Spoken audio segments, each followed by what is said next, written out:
මේක වලාවන් රාශියක් එක්ක පොරබදමින් දවස පුරාම විඩාබරුණු හිරුගේ තඹවන් රශ්මි ධාරාවන් රාජාංගනයේ දිය මත රත්තරම් පාට මවනවා. මේ දිය රැලි සුළඟට නැලවෙන්නේ ගොවියාගේ වෙහෙස නිවන ගීතයක් වගේ. ඇත්තටම රාජාංගන ජලාශය කියන්නම ගොවිතැනේ හදවත.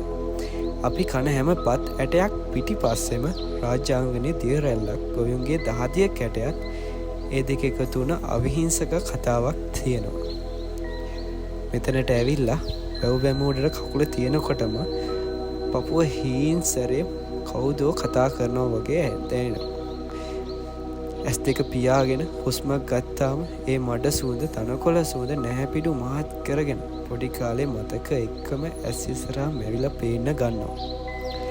ගල් කැට ගහලා රැලි නගපු යාළුවෝ එක්ක ඉස්කෝලේ යරලා එන ගමන්ම පීනා දියබුන් ගහපු හැටි අම්මා කෝට්ටුකුත් අරගෙන කලින් ඇදගෙන ගෙදර එක්කන් ගිය හැටි මේ නගර රැල්ලක් ගානේ ගොඩට එනවා. මේ ජලාශය පිරලා තියෙන වතුරෙන්ම නෙමෙයි. අපේ අප්පච්චිලාගේ දහඩිය කැටවලුනේ කියලා හිතෙන්නේ. ඈත පේන කුඹුරිය අයවල් දිහා බැලුවම මේ තමයි මගේ පණ කියලා පපුව ඇතුලේ කවුරු හරි ඉඳන් කියනවා ඇහෙනවා. කාලය ගොඩාක් දේවල් වෙනස් කරාට හිත ඇතුලේ තාමත් වෙවේ දිය බුන් ගහපු ඒ පුංචි එකා ඉන්නවා කියලා දැනෙනවා වගේම අපේ ගම්වල හැම කෙනාගේම ජීවිතවල හැම පරිච්ඡේදයකම මේ දියම ලියවිලා තියෙනවා කියලා දන්නවා. දිය දෝතක් කරන් මුණට දාගත්තාම තාමත් වැව්දියේ ඉස්සර වගේම සීතලයි කියලා දැනෙනවා. ඒ වගේම මේ දිය තාමත් මාව මතකයි කියන හැඟීම හිතට මාර සනීපයක් ගෙනෙනවා.